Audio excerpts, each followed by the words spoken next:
O Vasco tem goleiros importantes para o futebol brasileiro e alguns deles foram revelados pelo clube. Hoje, nós do 0 a 0 fizemos aquela listona dos arqueiros que foram fabricados no Gigante da Colina.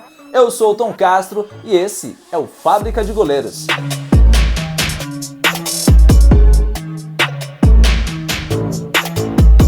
Alguns goleiros foram marcantes na história do Vasco, como por exemplo o Nelson da Conceição, primeiro goleiro negro na história do clube e titular no primeiro título do Vascão, o Campeonato Carioca de 1923. Aliás, o Nelson da Conceição foi o primeiro goleiro negro da história vascaína e também do Brasil. Teve também o Barbosa, goleiro do título sul-americano de 48 e da seleção brasileira na Copa de 50. Atualmente o centro de treinamento se chama Moacir Barbosa, que é uma homenagem a ele. Nem Nelson da Conceição nem Barbosa foram revelados pelo Vasco, mas merecem, claro, todo o respeito de quem curte futebol, certo? Bom, abrindo essa lista dos goleiros formados, revelados no Vascão, temos o Jaguaré. Jaguaré, Jaguaré. Não, pera, a música do Gilberto Gil é Guaporé. Dá pra cortar?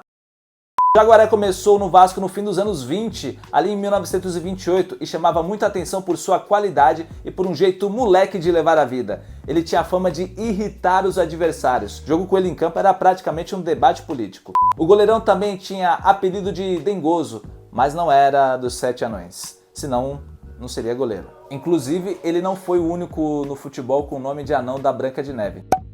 Reza a lenda que o Jaguaré inventava jogadas para desmoralizar os adversários. Em um jogo contra o América, ele defendeu um chute de Alfredinho com apenas uma das mãos. No mesmo jogo, ele ainda jogou a bola no mesmo Alfredinho só para fazer uma nova defesa. Olha que maluco. Além desse lado irreverente, o Jaguaré era muito bom goleiro, chegou até a seleção brasileira. Com ele debaixo das traves, o Vasco foi campeão carioca de 1929. Quando o time do Vasco foi fazer uma excursão pela Espanha, jogaram inclusive contra o Barcelona, ele e o Fausto, volante do Vasco, chamaram a atenção e foram contratados pelo Barça, isso em 1931. Os dois foram os primeiros brasileiros a jogar no Barça, mas não em partidas oficiais, apenas amistosos. Eles não puderam atuar em jogos oficiais, tipo partidas do Campeonato Espanhol, por serem estrangeiros. O Barça até chegou a pedir que o Jaguaré se naturalizasse espanhol, mas o goleiro recusou. Mas fica o registro desses dois jogadores que foram os primeiros brazucas no Barça e, claro, os primeiros jogadores revelados pelo Vasco a jogar por lá. Depois teve Roberto Dinamite, teve Romário, Felipe Coutinho. Depois de alguns meses, o Jaguaré volta para o Vasco, atua também pelo Corinthians e nesse período dele no timão, ele se torna o primeiro goleiro brasileiro a jogar de luvas.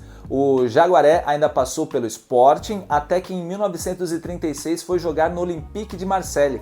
Ele ficou por lá 3 anos, virou ídolo. Aliás, ele foi o primeiro brasileiro a jogar pelo clube e também o primeiro brazuca a atuar pelo campeonato francês. Por tabela, ele foi também o primeiro brasileiro a conquistar o campeonato francês na temporada 36-37. Também levantou o caneco da Copa da França em 1938. E uma das histórias dele por lá é que em um jogo ele fez uma defesa de bicicleta. Porra! Outra curiosidade sobre os tempos do Jaguaré no Olympique de Marselha foi que ele pegou um pênalti e ainda fez um gol de pênalti na mesma partida. E no mesmo jogo houve um outro pênalti a favor do 7, adversário do Olympique, só que o Jaguaré provocou tanto o cobrador que o cara chutou pra fora. Olha só, pois é, jogador francês não gosta de catimba na hora do pênalti. Vide os jogadores da França na final da Copa contra a Argentina, né? Já no meio dos anos 40, o Vasco traz o Barbosa, do Ipiranga, clube de São Paulo, e no Cruz Maltino ele ficou 10 anos, se tornando uma lenda no clube. Se o Barbosa não tem o reconhecimento do brasileiro, não podemos dizer o mesmo do torcedor vascaíno, né? Afinal, virou até nome de CT do Cruz Maltino. Voltando para os goleiros revelados pelo Vasco, na década de 70 surge o Carlos Alberto Cavalheiro, que podemos dizer que era um gentleman. No, God!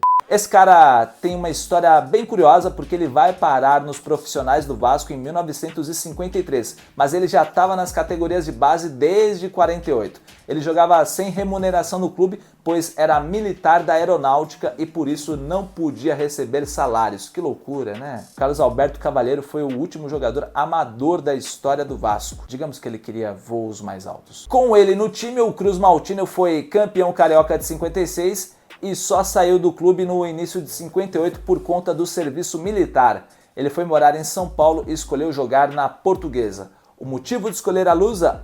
Assim como o Vasco, as origens lusitanas do time. Depois ele ainda retornaria para o Gigante da Colina para ser vice-presidente do clube na década de 70 e foi com ele nessa função que o Vasco ganha seu primeiro título brasileiro em 74. Falando na década de 70, aparece nos profissionais o Mazzaropi, que tem esse apelido por causa do famoso ator, comediante e cineasta brasileiro.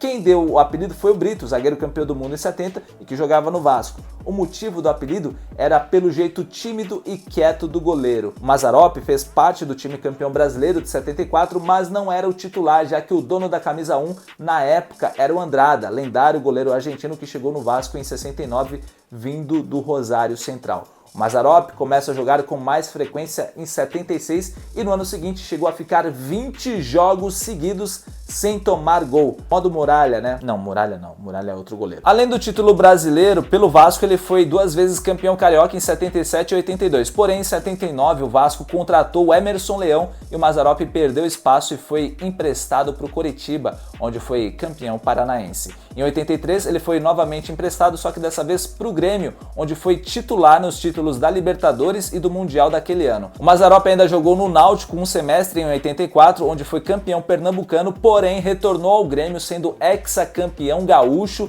e campeão da Copa do Brasil em 89 e da Supercopa em 90. Ou seja, no Grêmio o Mazzaropi fez muita história. Virou uma lenda no tricolor gaúcho. Enquanto isso, o Vasco não teve muitos goleiros revelados na década de 80. Isso porque o Acácio foi o dono da posição durante boa parte da década. Mas ele não surge no Vasco, e sim no Americano. Deu até fome agora, nossa. Ainda assim, sobe para os profissionais o Paulo César Guzmão em 82 e ficou por lá até 88. Passou pelo Botafogo e em clubes menores do Rio de Janeiro. E em 85 surge o Regis, que fez parte do elenco bicampeão carioca em 87 e 88 e do título brasileiro de 89. Depois ele passou pelo América do Rio de Janeiro, Braga de Portugal, Paraná e também Coritiba. Vira a década e surge um dos maiores goleiros da história do Vasco, o Carlos Germano. Formado nas categorias de base do Vascão, ele aparece no time profissional em 1990 e ficou por lá até 99. Ele assumiu a titularidade em 91 e com ele no gol o Vasco viveu seus melhores anos e mais vitoriosos. 4 títulos do Campeonato Carioca, 1 do Rio-São Paulo, o Brasileiro de 97 e a Libertadores de 98. Em todas essas conquistas, o Germano era o titular. E vou te falar, viu? Era muito bom goleiro o Carlos Germano. Com a camisa do Vasco, chegou a ser convocado para a seleção brasileira na Copa do Mundo de 98, disputada na França. Só não foi titular porque tinha o... Mas o melhor ano dele foi em 97. Além do título brasileiro, ele foi eleito o melhor goleiro do campeonato e foi campeão da Copa América com o Brasil. Porém, as renovações de contrato dele com o Vasco sempre foram problemáticas. E uma delas, em 97, chegou a ficar de fora dos primeiros jogos do Brasileirão daquele ano. Na outra, na passagem de 99 para 2000, ele ficou de fora da disputa do Mundial de Clubes. Ele sai do Vasco com 632 jogos, o segundo que mais atuou pelo clube, atrás apenas do Roberto Dinamite. Depois, o Germano roda por outros clubes, como Santos, Portuguesa, Botafogo e Paysandu. Quem ganhou mais título no Vasco que o Carlos Germano foi o Márcio, que surge em 92 nos profissionais. Mas ele parecia estagiário do Itaú, não saía do banco. Ficou no clube de 92 até 2005 com alguns empréstimos no meio do caminho.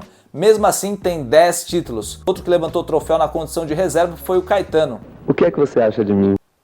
Vai começar com isso? Você é burro, cara, que loucura. Que também foi para os profissionais do Vasco em 92. Ganhou 7 títulos até 99, quando saiu para jogar no Náutico. Para ser justo com o Caetano, mesmo na reserva, ele foi muito importante no jogo das quartas de final da Libertadores de 98 contra o Grêmio.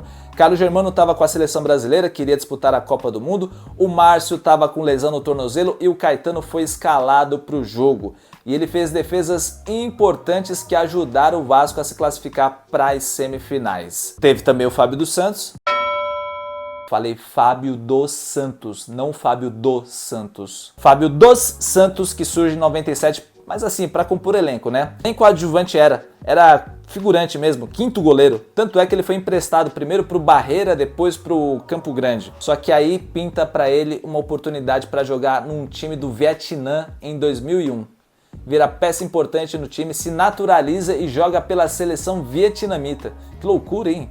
Isso que eu chamo de ser convocado para o Vietnã. O próximo da lista é um dos goleiros mais talentosos que o Vasco revelou, Elton.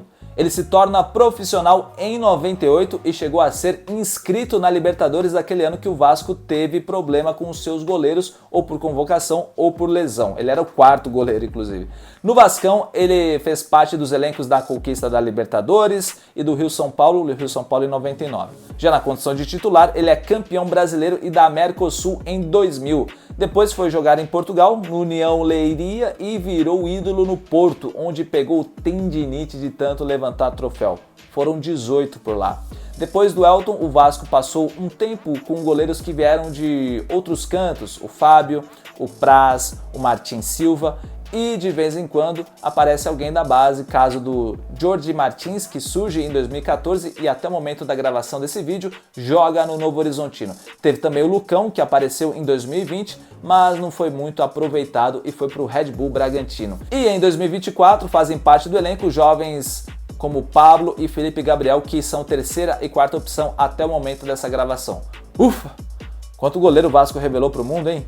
Goleiro que é ídolo na França, em Portugal, no Vietnã, no Vasco. Qual deles é o teu preferido? Diz aí nos comentários.